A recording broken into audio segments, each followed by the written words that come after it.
"He's a sign," said Annie. "A sign of what?" said Jack. "That Morgan's back," said Annie. She jumped off the porch. "Come on!" "But what about dinner?" Jack said. "Dad said it would be ready soon." "Don't worry," said Annie. "You know when we leave in the treehouse, time stops." She ran across their yard. Jack pulled on his backpack. "Back in 10 minutes," he called through the screen door. Then he followed Annie. They hurried down their street and into the Frog Creek woods. The sun was setting above the trees. "There he is," said Annie. The rabbit was standing in a ray of sunlight. When he saw them, he took off. Jack and Annie followed the rabbit until he vanished behind the tallest tree. "I told you, see?" said Annie, panting. She pointed up at the tree. Morgan Le Fay was waving to them from the magic treehouse high in the branches. Jack and Annie waved back to her. As always, Jack was very happy to see the enchantress librarian again. "Come on up," she called. Annie and Jack started up the rope ladder. They climbed up to the treehouse. "We followed a strange rabbit here," said Annie. "Is he your friend?" "Perhaps," said Morgan. She smiled mysteriously. "I have many odd friends." "Including us," said Annie. Morgan laughed. "That's right." "How are you?" said Jack.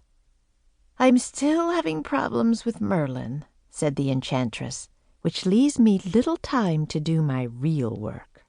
But soon you both will become master librarians, and that will be a big help to me."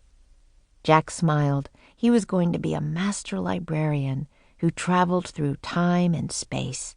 It was almost too good to believe.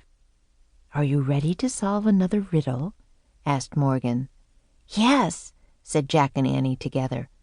"Good," said Morgan. "First, you'll need this for research." She pulled a book from her robe and handed it to Jack. It was the book that would help them on their journey. The title of the book was Days of the Wild West. On the cover was a picture of a western town on a prairie. "Oh, wow," said Annie. "The Wild West." Jack took a deep breath. Just how wild, he wondered. Morgan reached into the folds of her robe again and pulled out a scroll. She handed it to Annie. "Read this when the treehouse lands," she said. "Is it the riddle?" asked Jack. "Yes," said Morgan. "Then you'll only have 2 more to solve. Are you ready to go?" Jack and Annie nodded.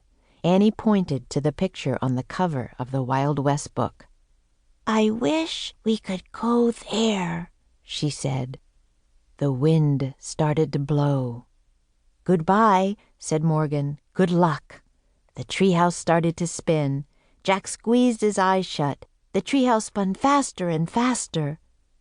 Then everything was still, absolutely still. Jack opened his eyes. Morgan Le Fay was gone.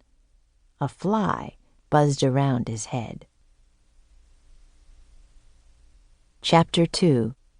Rattlesnake Flats. The air was hot and dry. Jack and Annie peeked outside. The treehouse had landed in a lone tree on a prairie. The sun was low in the sky. Right in front of them was the town from the cover of the book. In real life, it looked empty and spooky. To one side of the town was a patch of ground with several tombstones. "That's creepy," said Annie. "Yeah," said Jack. He took a deep breath. "What's our riddle say?" Annie held up the ancient scroll. She unrolled it. Then she and Jack read together.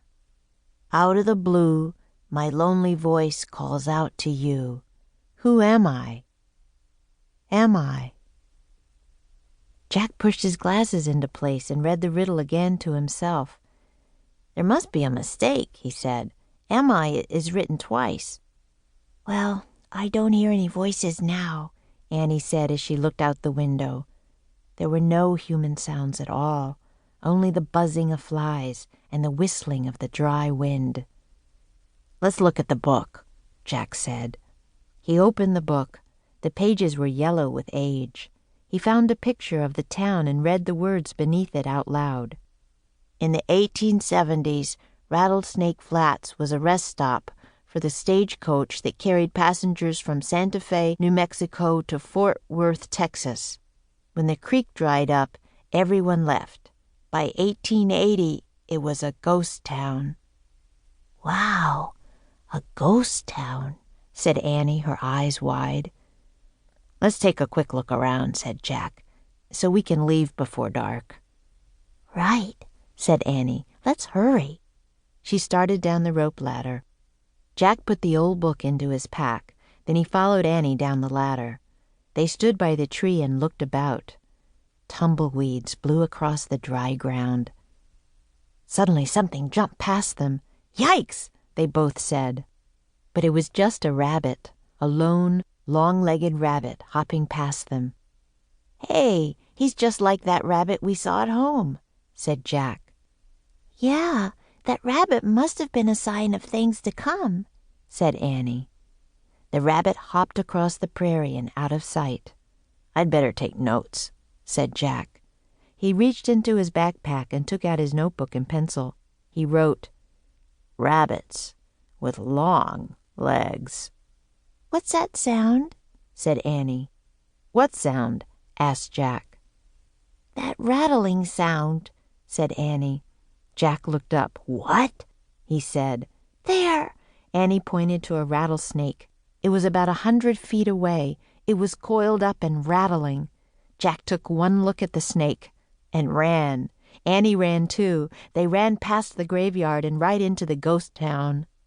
"I guess that's why this town is called Rattlesnake Flats," said Annie when they stopped. Jack looked around. The town was hardly big enough to call a town. There was one unpaved street and a few old buildings. It was quiet, too quiet. "Look, a store," said Annie. She pointed to a building. The faded sign said General Store. "Let's look inside. Maybe the answer to the riddle is in there."